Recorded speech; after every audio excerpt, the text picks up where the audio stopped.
उत्तमश्लोके कृष्णाय वासुदेवाय देवकीनन्दनाय च नन्दगोपकुमाराय गोविन्दाय नमो नमः। ग्रंथराज श्रीमद्भागवतम की जय। जय श्रील प्रभुपाद की जय। गुरु महाराज की जय। अनंत कोटि की जय। ऑल द assembled devotees की जय। ओम नमो भगवते वासुदेवाय। ओम नमो भगवते वासुदेवाय। ओम नमो भगवते वासुदेवाय। Mataji, sir, please check before posting, Mataji. Please, because we will just, in the nick of the moment, we will just click the link and then join, right? So please, whoever is posting, please post the right link, please. Okay, a small request. Sorry, Okay, Nitaji. Just I signed up. okay. Okay, so we will let us start, Mataji. Today we have to start from second canto, third chapter. We need to start from verse number 10. So, please, Mataji, somebody read. Yes, madam. अकामा सर्वकामो वा मोक्षकामा उदारधि तीव्रेण भक्तियोगेन यजेता पुरुषं परम्. Translation by His Divine Grace, A.C. Bhaktivedanta Swami Srila Prabhupada ki jai. A person who has broader intelligence, whether he be full of all material desire, without any material desire, or desiring liberation, must by all means worship the Supreme Whole, the Personality of Godhead. Hare Krishna. Thank you, Mother. Thank you, Mataji. So this verse is very interesting verse. What it is saying is, uh, one second, Mataji, let me open that. Yeah. So it is saying that akama, sarvakama, va mokshakama. Akama is desireless. The devotees who don't have any desire, their only desire is to serve the Lord. And sarvakamo, full of desires. The karmis whose desire is higher happiness. And mokshakama, desires of liberation, like the jnanis who desire happiness of Brahman realization or more intense, like kind of. So udara dhi, a person who has broader intelligence. Tivrena bhakti yogena yajeta purusham param, must worship the Supreme Lord with intense bhakti. So here, what is this verse saying? One second. What is this verse saying is, a person who is intelligent, whether he may want material enjoyment, sarvakama, whether he want nothing, like akama, or he is a mokshakama, wants liberation from this world, should in all situations worship the Supreme Lord, Lord Krishna. That's what the verse is talking about.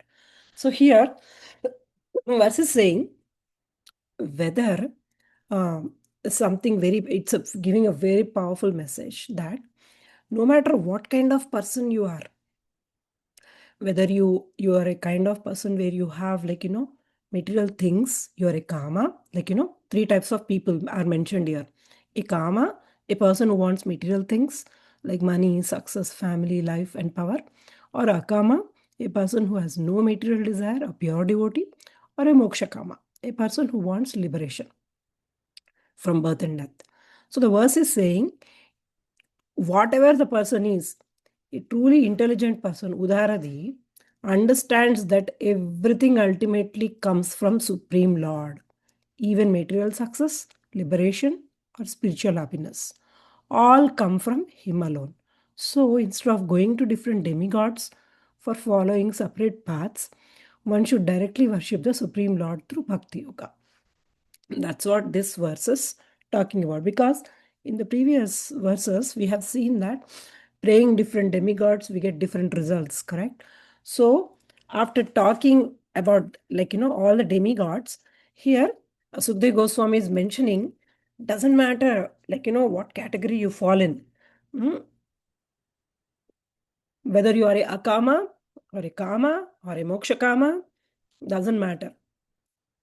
For everyone, what is perfectly going to work? Praying Krishna. Because all the paths, unless it touches bhakti, it cannot become perfect. That's what it means. So the main point Prabhupada writes in the purport is, Krishna is Purushottama, the supreme person. Even those who want to merge into Brahman must worship him. And Bhakti Yoga, because for every path, Bhakti is, unless Bhakti is touched, it is not going to give any success. So Bhakti Yoga is the highest and complete path. And pure desirelessness, the akama, does not mean becoming inactive like a stone. And a real desirelessness mean I feel happy when Lord is happy. So what is true desirelessness? That's what Prabhupada is trying to explain in the purport. It does not mean no emotion. It does not mean no action, no goals. It means my happiness comes from pleasing Krishna. So this is the bhava of the gopis of Vrindavan. They loved Krishna without expecting anything in return. This is perfect akama. And so, even the desire for liberation is also considered as selfish in Vaishnava point of view. If someone thinks I want to become free from suffering for my own peace, this is still a personal desire. But a pure devotee thinks I don't care about my suffering. I only want Krishna to be happy. I want to please Krishna. So this is like, Anukulena Krishna Anusilanam Bhakti Ruttama. What is the main thing? Doing bhakti in the way Lord is pleased, not doing the bhakti in the way I am pleased. Because many times, this point is very important because many times we get addicted to a kind of process, a kind of procedure. And in that procedure, we don't care whether the final result is met or not. In this, example is especially South India. In South India temples, we see so much of importance, of course, everywhere. I mean, I should not say South Indian families. I'm a South Indian. That's why I'm taking my example. I'm not taking anybody's example. I'm taking my example because I have seen in my family that many times the process, the procedure is given so importance that finally why we are doing that point is lost. So in doing that, if you are not meeting the final purpose of pleasing Krishna, then don't be addicted to the procedure also. That because getting addicted to procedure is also sometimes it leads to a kind of attachment. That is also not right. What I mean to say is, say for example, you're doing a certain thing in a certain process, but sometimes if your health is not good and you are not able to do it, then you should not feel that I am a gone case. It's okay. Krishna is a bhavagrahi. If you are not able to do it in the way which you usually do, still Krishna accepts it. Because Krishna is a bhavagrahi, you should not stop it. So that's why we should not be attached to the process also. The process is to please Krishna. Ultimately, everything is to please Krishna. This is the point of this verse. So we can take example of Arjuna. At first, Arjuna didn't want to fight Kurukshetra. Why? Because he had his own reasons. He was afraid of getting sin, and he had personal emotions, etc., etc. So many reasons he gave. 5 reasons he gave. But later, when he understood Krishna's desire, that Krishna wants him to fight, he fought, not for himself, but to please the Lord. At that moment, Arjuna became a Kama, okay, pure, desireless devotee. That is what is explained here. So, being that standard is like highest standard. So, here that's what we understand. So verse is teaching you do not need to first become a pure to approach God. Even if you are full of desires, even if you are confused, even if you want material success, you can still be a devotee of Lord. Why? Because bhakti doesn't require any prerequisites. Bhakti itself purifies you gradually. Just like sun gives light to everyone, whether the person is a good person or a bad person, rich or poor, doesn't matter. Similarly, devotion works for everyone. So that's why you don't have to first become pure in order to come to bhakti. No, first start doing bhakti, slowly purification will come. That Krishna will do. So that's why this verse is actually declaring that bhakti is ultimate for all the paths. Karma Yoga ends in bhakti. Gnana Yoga ends in bhakti. Demigod worship ultimately depends on Supreme Lord. Even liberation also comes from Lord. So, why not go directly to the source? Just like if you water the root of the tree, all the branches are getting nourished. If you worship the Supreme Lord, all goals, the material goals, spiritual goals, or liberation, are fully satisfied, fulfilled properly. That's why a truly intelligent person understands this. Whatever I want, whether I want material happiness, whether I want freedom or pure love, what is the source? The ultimate source is Supreme Lord. Therefore, I will worship Him. That's what Sukdev Goswami is trying to explain in this. So, doesn't matter where the person is, what is the situation of the person, whether he's a Akama, Sarvakama, Mokshakama, doesn't matter. Ultimate destination is Krishna, because Krishna is the source. So therefore, the Supreme Lord is the ultimate source. Therefore, we all should worship Him. 11th one. एतवान् एव यजताम् इह निःश्रेय यशोदयः भगवति अचलो भावो यद्भागवतः Samgataha. All the different kinds of worshippers of multi-demigods can attain the highest perfectional benediction, which is spontaneous attraction, unflinchingly fixed upon the Supreme Personality of Godhead, only by the association of pure devotee of the Lord. Hare Krishna Mataji. Thank you, Mataji. So what is this verse saying? People who worship different demigods can reach the highest perfection. What is the highest perfection? Highest perfection is becoming the devotee of God. They can also become, yes, they can. That's what the verse is saying. That's what Sukdev Goswami is saying.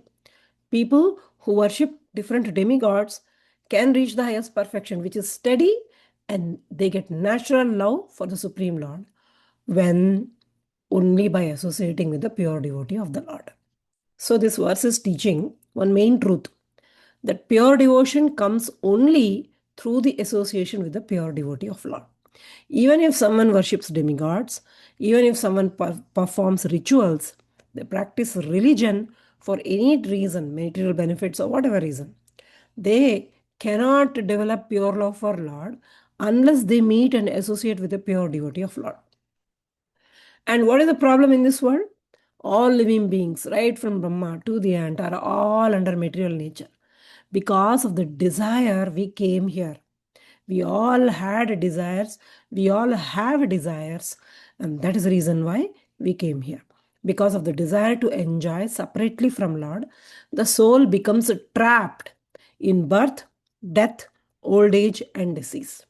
And people try to solve these problems by worshipping different demigods for benefits, because they don't want to suffer for whatever actions they have done.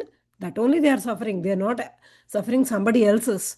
I am suffering my own actions. Still, I don't want to. So what I'll do? I'll try to find some, worshipping demigods for temporary benefits.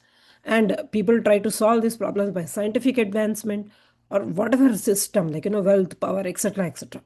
But none of these solve the real problems of life. Birth, death, old age, and disease. So now let us come to what about demigod worship. Scriptures do not say demigods are false. They are real, and they are powerful beings managing the universe. Bhagavad Gita, so many quotes. Lord talks about demigod worships. 9.25 explains worshippers of demigods go to demigod planets. Worshippers of ancestors go to ancestor planets. Devotees of Lord go to Supreme Lord. But there is one important truth in all this. All material planets, even Brahmaloka, are temporary. Only devotion to Supreme Lord gives eternal life. And why this association is necessary? Because a person worshipping demigods may want wealth, health, power, etc., heaven. But when that person meets a pure devotee, something changes. The devotee teaches him real happiness is loving Lord, material gains are temporary, and the soul belongs to Supreme Lord. Without that association, people remain in illusion. So, this is what, is a real thing. So think of someone who only cares about career success or believes happiness comes from promotion and money. but then they regularly spend time with a spiritual person, a deeply spiritual person. They observe that the person is peaceful, he is happy without achieving all the things what this person is aspiring for, because the previous person was aspiring for career success, but the spiritual person is happy, irrespective of whatever, he has. And that the person is not disturbed by success or failure. That person is constantly remembering Lord. And so therefore he changes gradually. Their own heart also changes. They also begin chanting, they begin reading scriptures. So this way, bhakti is not produced by intelligence alone, or rituals alone, or scientific advancement or dry philosophy. It is transmitted through living example. That's why devotees wear tilak, devotees wear kantimala, and devotees show to the world that we are happy. We are very happy without all the things you all are hankering for. So just like fire lights another fire, and similarly, only a heart filled with devotion can ignite another, person with devotion. Unless this person doesn't have devotion, it is not possible for him to, invoke devotion in others. So this is like, if you want purity, first you have to be pure. You see the difference. Actually, you can experiment it yourself. We can experiment it on ourselves and see. Many times you don't do a certain thing and you tell your children to do, they will not do. Say for example, drinking water early in the morning is a very good habit, and you tell your children, they don't like it, so they will not drink.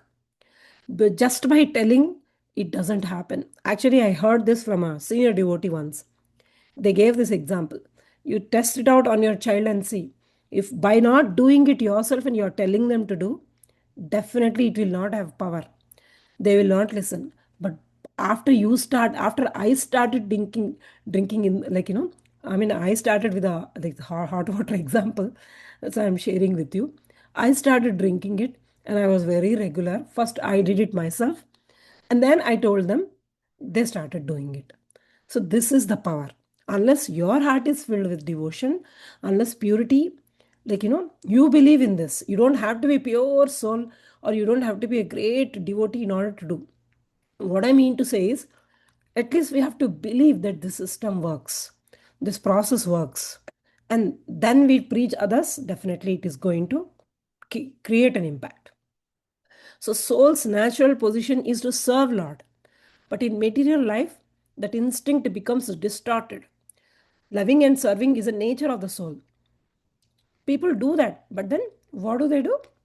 They love themselves or they love their people. And so, therefore, it is distorted here. So, these are when desire for liberation can be selfish. If it is for personal peace, definitely it is not what Vaishnavas aspire for. A pure devotee always thinks, I don't want liberation, I only want to please Krishna. This is true akama, desirelessness. So, the core message of this verse is, material life cannot solve life's real problems, and demigod worship gives temporary results. Science alone cannot give spiritual truth. Only eternal devotion comes only by associating with the pure devotee of the Lord, because bhakti is the highest perfection of human life. Without the association of pure devotee, one cannot develop pure love for Lord. That's why we all are indebted to Srila Prabhupada and all our Guru Varga, that because of their association, we are able to follow. Because of all the devotees, we have to thank everyone. So that's why his verse is very clearly telling, without the association of devotees, one cannot develop pure love for Lord. Next one. Hare Krishna Mataji. ज्ञानं यद् अप्रतिनिवृत्तगुणोर्मिचक्रम् आत्मा प्रसाद उत यत्र गुणेष्व असङ्गः कैवल्यसम्मतपतस्त्व अथ भक्तियोगः को निर्वृतो हरिकथासु रतिं न कुर्यात्. Translation by Srila Prabhupada. Transcendental knowledge in relation with the Supreme Lord Hari is knowledge resulting in the complete suspension of the waves and whirlpools of the material modes. Such knowledge is self-satisfying due to its being free from material attachment and being transcendental. It is approved by authorities. Who could fail to be attracted? Thank you. Okay. Thank you, Mataji. So, I have a question to all of you. What is this verse talking about? Is this verse talking about pure devotion?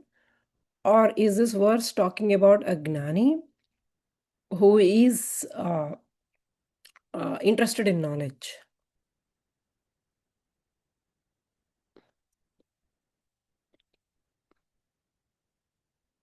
Okay, no problem. Let me only tell.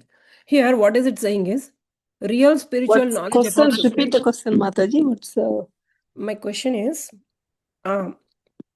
here in the translation, it is, of course, the verse is saying that spiritual knowledge about Supreme Hari. She read, right? So you all heard. So this is talking about. My question is, what is this verse giving us a message? Is it talking about the pure knowledge, transcendental knowledge of the Lord, or is it talking about a gnani who is interested in knowledge? Like which kind of knowledge it is discussed? transcendental knowledge resulting in complete suspension? So you are saying, is it a knowledge of the gnani or is the knowledge of the devotee? Knowledge of the devotee. I I think. think it's the knowledge of the devotee. Correct. The knowledge of the devotee. Correct. At the same time, this verse is also differentiating and saying that knowledge of Lord is so great. Like, people who are interested in knowledge, they also, the gnanis, they also, once they are touched with this knowledge, they become devotees. Why not demigod? Basically, see why the context, understand the context. We are discussing in the context demigod worshippers, right? Previous verse is saying, yes, demigod worshippers can also become devotees by associating with the devotees of the Lord. In this verse, the importance of transcendental knowledge is described, and then it is saying that everybody can become the devotee of the Lord, even because transcendental knowledge is so potent. Even a gnani, like, if he comes across this kind of knowledge, he also becomes devotee. Then why not demigod worshippers? They will also will become. Okay, that's what. So this is saying basically a kind of like. So what is this verse translation in? Real spiritual knowledge about Supreme Lord Hari completely stops the disturbances caused by material nature. This knowledge brings deep inner satisfaction because it is free from material attachment. Since it is beyond the material world and accepted by great authorities, who could not be attracted to it? So, in the last sentence, who could not be attracted to it? Itself is showing that he's talking about everybody else. He's talking about demigod worshipper. He's talking about a gnani. He's talking about everybody. This knowledge of the Lord is so potent, who could not be attracted to it? So the verse is basically describing the power of true transcendental knowledge. It says, when knowledge is connected to Supreme Hari, it does three powerful things. What does it do? It stops the disturbances of material life. It gives deep inner satisfaction, and it is approved by realized superior spiritual authorities. So naturally, anyone who is intelligent should feel attracted to it. Now here, Prabhupada explains the waves and whirlpools of material modes in the purport. What is this? These waves and whirlpools of material world? Basically, Prabhupada is talking about material life is controlled by three gunas, and these three gunas create constant mental disturbances like desire, anger, fear, greed, pride, and anxiety. And therefore, this verse compares them to the waves and whirlpools in the ocean. Just like waves keep pushing you, whirlpools pull you down. Excuse me. Pull you down. So material desires and emotions, they constantly disturb the mind. And what does a transcendental knowledge do?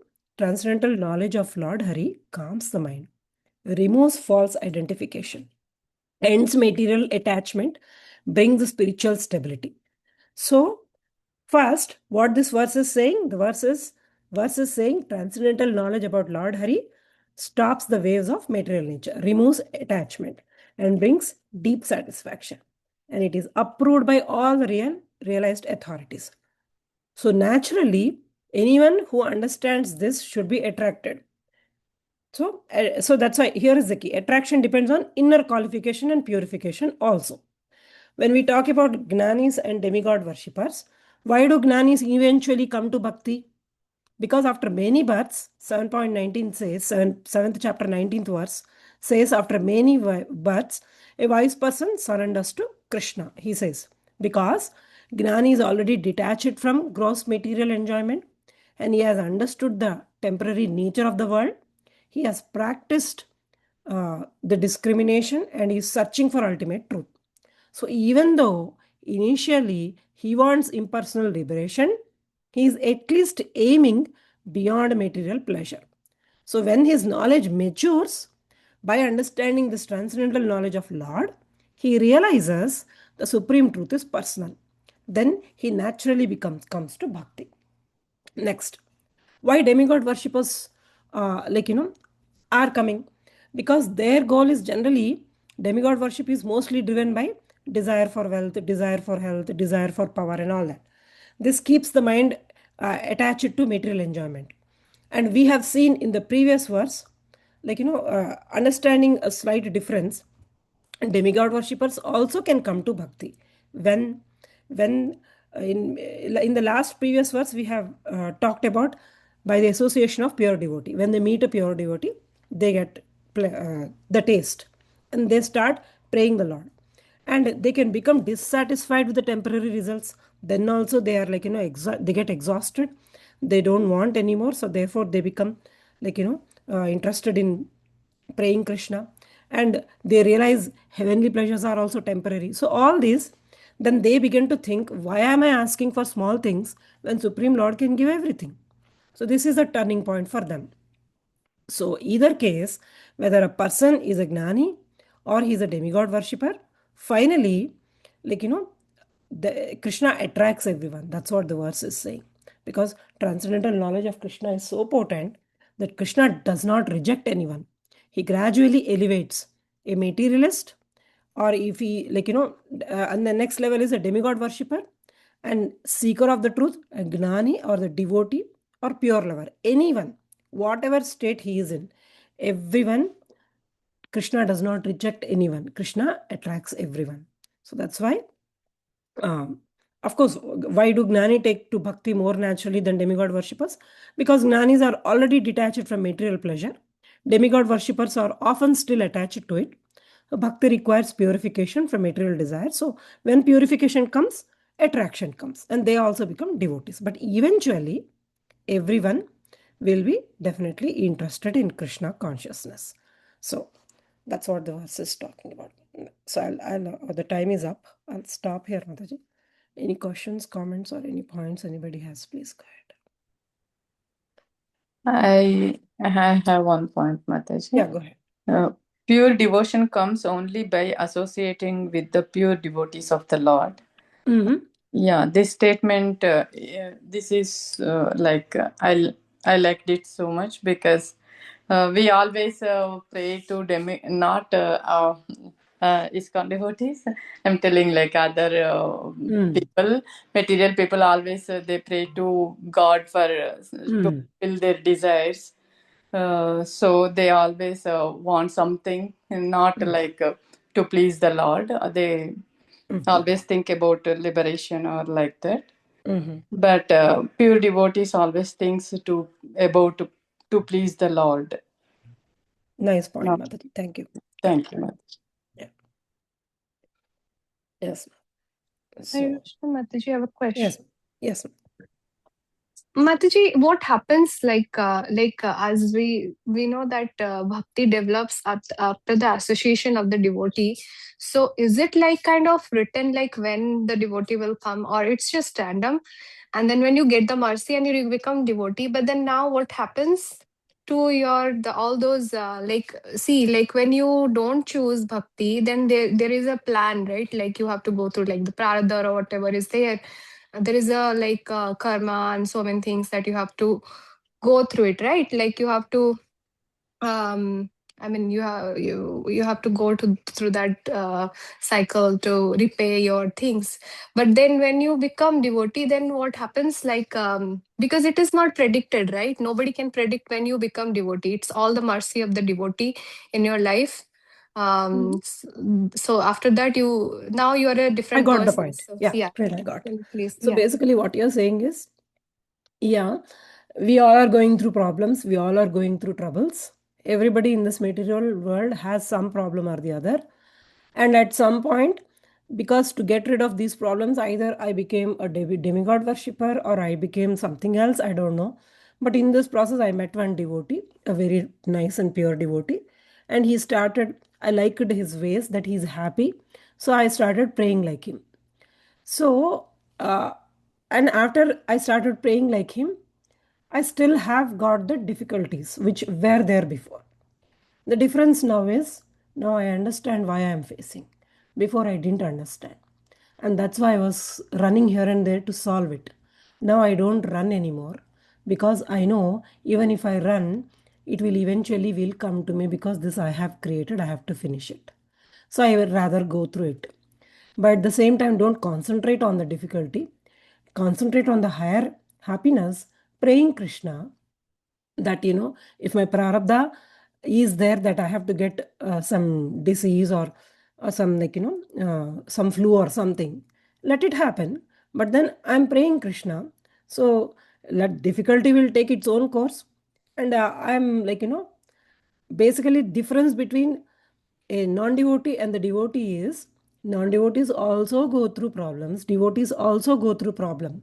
But after devotee, when they go through every prarabdha, they come out with the understanding that Krishna is so great and they still go further near him. They don't go far away, they go near him. But whereas a person who is not a devotee of Krishna, he, after going through the problem or while going through the problem, they take up different measures in order for to get rid of that problem because they cannot understand why it is happening. They always think, why me? Why not the person? Why not this person? Why not that person? And so therefore they take all bad means. Sometimes they finish their life, they end their life in the middle, or they take up to wrong processes by intoxication, etc. etc. This is the difference. Problem will not go, but the way how they approach will go. Did I answer you? Yes, Mataji. Yeah, I understood. Like, yeah, the mental suffering also is like kind of decreases because you do so many practices and you're surrendered. So you understand. So the jnana helps You don't also have to, time basically also. yeah, So you don't before have you had that 2 hours also you will sit and feel sad about the problem. But now the 2 hours will go in chanting. And 1 more hour will go in cleaning temple or something. So whatever time is left before sleeping, yeah, you'll think about that problem and you'll sleep. So basically time is also like your engagement is also in the bhakti side more. So you don't have much time to think about it and feel sad. Maybe we can say, Mataji, we gain inner strength. Yeah, inner strength, correct, Mataji. Inner strength. And positive engagement, inner strength, correct. Correct, Mataji. Nice question. Thank you, Prerna. Okay. Okay, Mataji. So, if Hare there Krishna. are...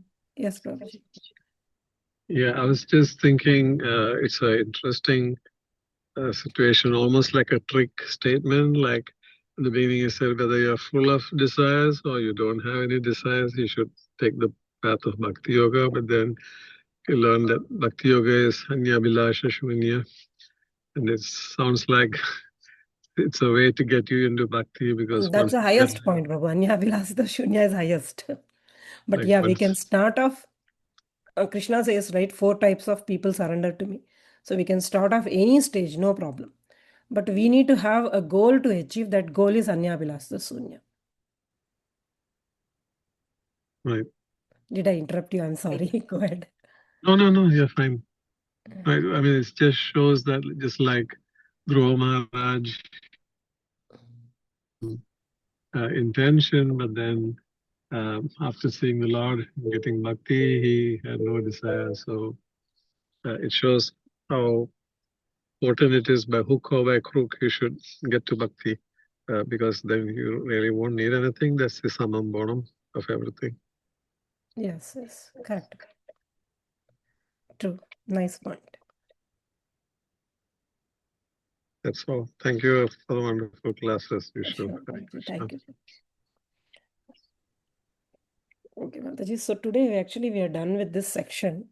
And the next section, what we will discuss is from 13th onwards, Sonaka Rishi is talking. He's inspiring Sudha Goswami to speak more.